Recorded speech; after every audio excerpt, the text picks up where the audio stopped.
Je m'appelle Irène Hermann et j'enseigne l'histoire aux universités de Fribourg et de Genève.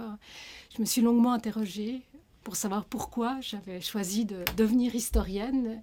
Et en réalité, je crois que je n'ai pas choisi. C'est mon grand-père qui avait échappé au camp de concentration et dont la plupart des parents, eux, n'avaient pas échappé à ces camps de concentration, qui m'a beaucoup parlé de son passé et qui m'a parlé de l'importance qu'il y avait à transmettre ce passé. Je n'ai pas osé me consacrer à l'histoire de la persécution des Juifs pendant la Seconde Guerre mondiale. Ça aurait été beaucoup trop proche de moi.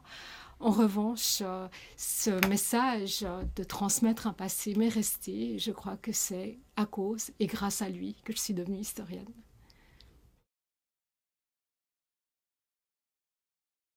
Tout d'abord, si je peux me permettre, c'est une question extrêmement actuelle que vous me posez. Il y a quelques siècles, votre question aurait paru complètement absurde, puisque l'histoire passait pour être précisément ce savoir qui donnait des exemples d'attitudes à avoir pour pouvoir affronter le présent et pour pouvoir améliorer ce présent. Et puis, un peu plus récemment, l'histoire servait de science sociale à tout faire. C'était un substitut de statistique, un substitut de sociologie. Alors, il est évident qu'actuellement, nous avons toutes ces sciences sociales et qu'en plus, nous vivons dans une période que Hartog appelait le présentisme, c'est-à-dire ce présent omniprésent, d'une part, beaucoup de mémoire, pas de futur, et qu'effectivement, de ce point de vue-là, on peut se poser la question à quoi peut bien servir l'histoire, d'autant plus que maintenant, on a tendance à dire, à se poser cette question, à quoi peut servir la Joconde, à quoi peut servir l'histoire. La réponse qu'on pourrait donner, ou que je donnerais, c'est que ça peut parfois servir à donner des illustrations de ce qui a bien pu marcher ou de ce qui a peu marché. Notamment, j'imagine que ça ne viendrait à l'esprit de personne maintenant d'essayer l'antisémitisme comme solution à tous les problèmes actuels. Et ça, j'imagine que c'est quand même une leçon d'histoire. À part ça, on peut aussi dire de manière peut-être un peu plus constructive que l'histoire permet de relativiser le présent, de comprendre un peu le présent, puisqu'on voit un tout petit peu son épaisseur, et ceci donne des clés d'interprétation qui peuvent être utiles pour résoudre certaines solutions, certains problèmes, mais je crois qu'il ne faut vraiment pas se leurrer. L'histoire peut éventuellement servir à donner des indications sur ce qu'il ne faut pas faire. Mais à mon sens, je serais peut-être encore plus pessimiste que ça, je dirais que l'histoire sert à ce que d'autres ne s'en servent pas. C'est-à-dire qu'actuellement, puisque nous vivons dans cette période de présentisme, eh bien beaucoup de gens ont pensé qu'il était inutile de connaître notre histoire, inutile de connaître notre passé. Or, comme nous vivons tout de même dans une période d'incertitude, incertitude identitaire, je dirais, il arrive que des acteurs sociaux, des acteurs politiques se servent de l'histoire pour essayer de donner leurs propres explications, leurs propres solutions, qui ne sont en tout cas pas tirées de l'histoire. Et là, je vais être très claire, c'est notamment le jeu que joue l'UDC, qui nous explique ce qui s'est passé notamment au XIIIe siècle, avec énormément d'erreurs. Et il ne nous explique pas ce qui s'est passé au XIIIe siècle pour que nous soyons plus érudits et plus informés sur la période, mais bien pour appliquer leurs propres solutions du XXIe siècle, qui n'ont évidemment absolument rien à voir avec ce qui s'est passé au XIIIe. Donc je dirais qu'il faut peut-être savoir un tout petit peu ce qui s'est passé au XIIIe siècle pour ne pas se laisser entraîner dans des solutions qui ne sont pas forcément celles qu'on aimerait voir appliquées pour le pays.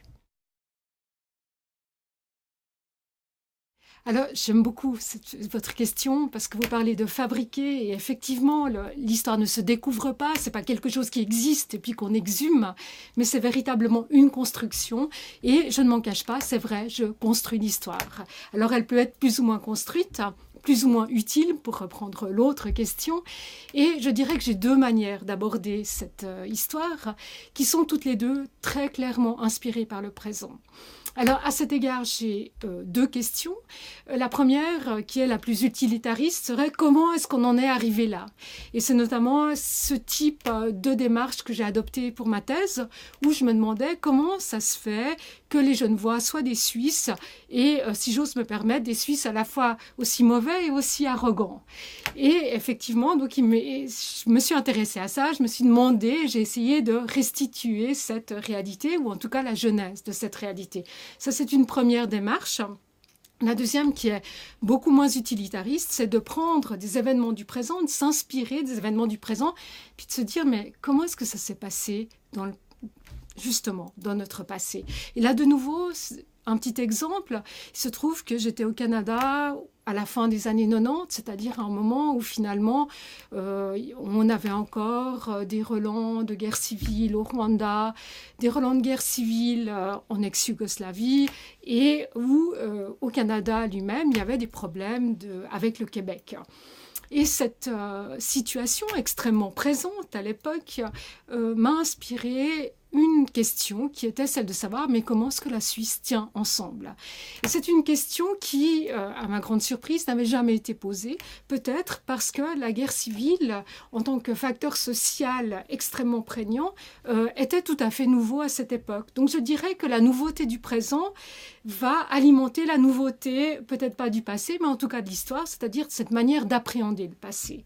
Autre moyen de renouveler cette lecture du passé, c'est celle qui m'est donnée généralement lorsque je vais en Russie. Il se trouve que j'ai deux chants que j'aime mieux que les autres. Il y en a un que je pratique en dilettante, c'est la Russie. Je vais assez souvent en Russie. Et la Russie a subi des changements absolument énormes. Et m'a là aussi inspiré énormément de questions que je n'ai pas appliquées seulement sur la Russie, mais des questions que j'ai appliquées sur le passé suisse. Et notamment, une des choses qui a été les plus visibles en Russie, c'était les usages, ou ce qu'au Canada on appellerait les mésusages du passé. Et là aussi, je me suis demandé jusqu'à quel point est-ce que ces mésusages du passé étaient prégnants en Suisse, jusqu'à quel point on pouvait les retrouver en Suisse. Et ça m'a incité à remonter quelques années ou quelques siècles en arrière pour essayer de comprendre comment on utilisait, façonnait ce passé, façonnait cette histoire, cette mémoire jusqu'au temps présent. Et là, c'était pas forcément, ça aurait été trop difficile de le voir en Suisse même. Et là, bon, quoique, il y a des gens qui exagèrent, donc on le voit, mais c'était beaucoup plus simple pour moi d'observer ce qui se passait en Russie, parce que ça me semblait caricatural, parce que la Russie est loin, parce que je suis beaucoup moins impliquée, et de rapatrier ce questionnement, le rapatrier en Suisse, sur l'histoire suisse.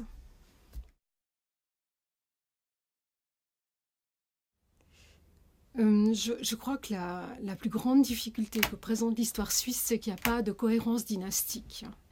Et à cet égard, c'est très très difficile d'intéresser les enfants. En tout cas, je vois ça en regardant les miens. Et les miens aiment s'identifier à des personnages ou en couleur. Et la Suisse manque de ce type de personnages, simplement parce qu'il n'y a pas une dynastie, il n'y a pas ces rois auxquels on peut s'identifier, ou ces princesses, mon Dieu. Et là, la grande difficulté de l'histoire suisse, c'est quand même de donner une cohérence, une clé d'intelligibilité à un territoire quand même relativement divers, comprendre comment ça s'est façonné, comment ça s'est collé ensemble en quelque sorte.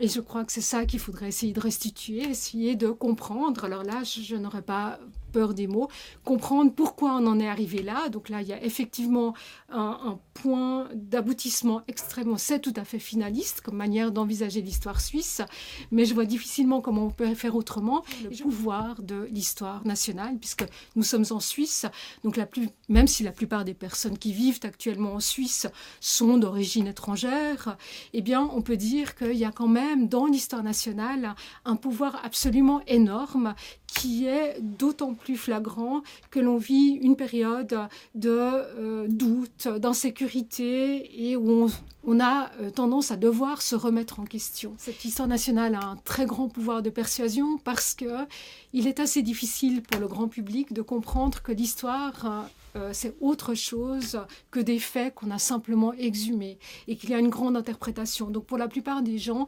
l'histoire est une science objective. Et la deuxième chose, c'est que cette histoire, puisqu'elle est nationale, est censée raconter l'histoire de nos aïeux. Même si nous savons pertinemment que ce ne sont pas nos aïeux, nous avons tendance à nous identifier. Et donc là, il y a un élément affectif extraordinaire. Et ces deux éléments ensemble, ces deux facteurs ensemble, l'un pseudo-scientifique et l'autre totalement affectif, font que lorsque l'on vous parle de Guillaume Tell, vous avez l'impression que Guillaume Tell, oui, a existé, et que ce Guillaume Tell, si on vous dit qu'il a lutté pour l'indépendance de la Suisse, eh bien vous avez tendance à penser que c'est vrai, sans vous poser la question de savoir ce que ça voulait dire que l'indépendance, si Guillaume Tell a véritablement existé, et ce que ça voulait dire que la Suisse, aux alentours du XIIIe, XIVe siècle. Et je crois que c'est ça. C'est-à-dire que l'histoire, bon, pour moi, c'est un terrain absolument fascinant, je le disais, de découverte, de reconstruction du présent. Mais l'histoire, et ça c'est Eric Hobsbawm qui le disait, est plus dangereuse que de la physique nucléaire parce que c'est précisément en jouant sur cette double caractéristique, la scientificité d'une part et l'affectif, mais qui est totalement nié, caché, et bien sur cette double spécificité, on arrive à faire agir les gens, de telle sorte qu'on peut les faire agir de manière entre guillemets positive, c'est-à-dire à œuvrer en Suisse, je dirais, pour l'humanitaire, par exemple, ou à œuvrer ou à faire semblant d'œuvrer pour la paix dans le monde. D'un autre côté, et ça c'est une amie bulgare qui me le disait, il n'y a rien de plus dangereux que l'histoire. C'est vrai qu'on peut se baser sur l'histoire pour déclarer la guerre, pour obtenir des attitudes extrêmement négative par rapport aux autres êtres humains qui, soi-disant, n'auraient pas partagé la même histoire. Et je crois que c'est vraiment ça. Faire une histoire de la Suisse, c'est permettre à un maximum de personnes de prendre conscience de la complexité du passé, du fait que rien n'est jamais joué, et surtout de se méfier des explications simplistes qui visent simplement à nous faire adopter telle politique plutôt que telle autre, de la même manière, les publicitaires ne visent pas à nous informer sur un produit, ils visent à nous faire acheter le produit. Eh bien, l'UDC, pour ne citer qu'elle, nous présente une version de l'histoire qui n'est pas destinée à nous faire connaître le passé, mais qui est destinée à nous faire adopter sa propre politique, qui est une politique extrêmement intransigeante et pour laquelle, ou au sujet de laquelle on peut quand même avoir certains doutes, surtout si on se revendique du passé.